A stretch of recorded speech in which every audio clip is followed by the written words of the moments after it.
Okay, so this is part 3 of the revision videos based on paper 1, question 3, the structure question. So hopefully you've watched the other videos and you can see the annotations that I've put onto this extract in terms of how the writer has structured this piece of writing to interest me as a reader. You know, what does it make me think or feel? And what I've done is I've just plonked the phrases that help you structure your own answer, you know, help you put your ideas together. I'm just going to keep them there. I mean, you might want to do that in the exam. You might not scribble down a couple of phrases to help you put your ideas together. But really, as part of your revision, you should have committed some of these to memory to help you do that. So I'm just going to do one paragraph and just talk you through that.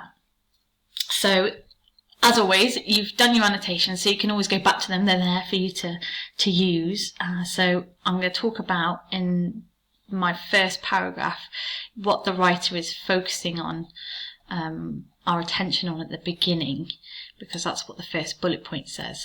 What the writer focuses your attention at the beginning. So I'm going to go to my annotations. And right, yeah, so we've got this movement from the outside world to the inside world, these dark passages.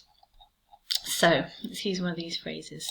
So at first, I've used this fancy handwriting font. I hope you'll be able to read it. At first, the writer positions the narrator outside the house. And then we move into the house with the narrator. So we've got a shift from the outside to the inside. Moves the outside house, where we move into the house with the narrator. And the setting is of dark staircases and passages. So the writer carries us through this setting with the narrator.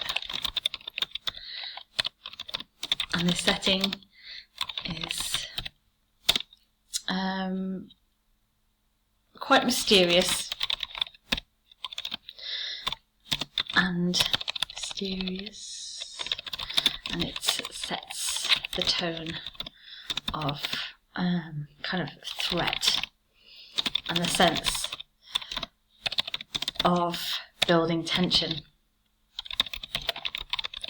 as we don't know where the passages lead to, and the darkness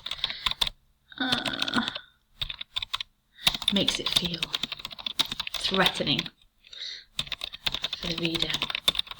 Okay, so just to talk you through this, so we've got our technique. At first the writer positions the narrator outside the house and we move into the house. So this is our structural technique that we've picked out.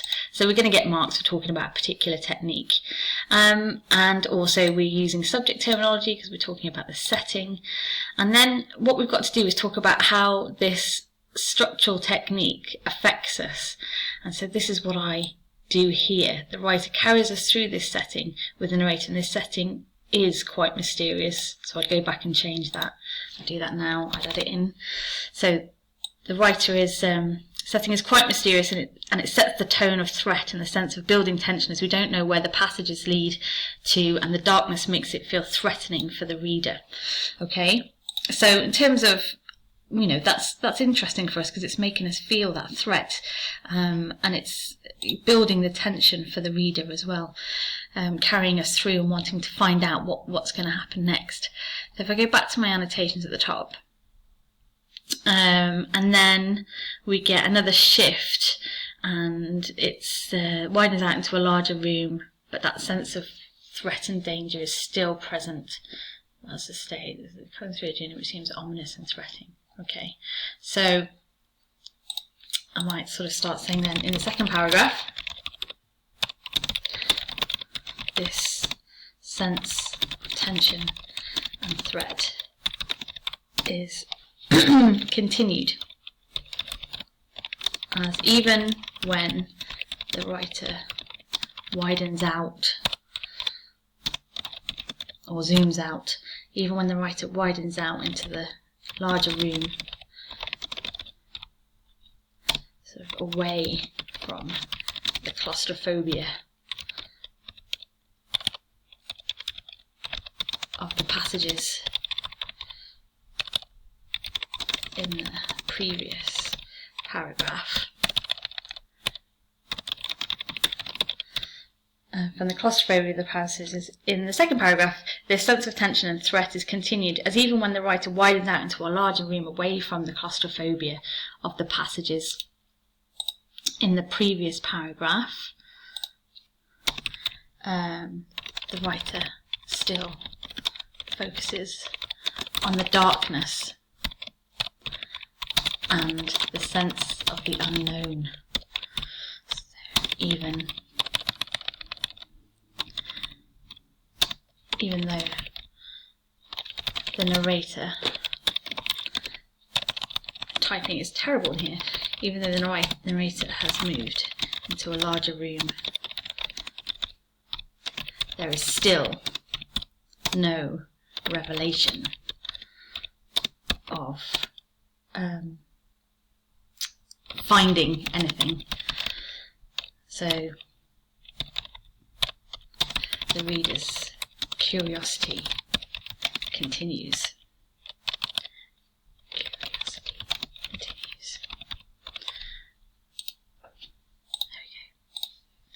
Okay, the reader's curiosity continues. So again, I've got some more subject terminology because I'm talking about the shift from one paragraph to another, and the effect, this sense of tension and threat is continued. So that's the effect on the reader. That's why it's interesting to us. The previous paragraph, the writer still focuses on the darkness and the sense of the unknown. Even though the narrator has moved into a larger room, there is no revelation of finding anything. The reader's curiosity continues. So, structurally, that is what the writer is trying to achieve there, trying to build that tension. We don't know where Pip is going, and even when he moves into a larger room, we still don't know where he is. And then, finally, we get the introduction, or the writer reveals the character, and this is what the writer has been building towards.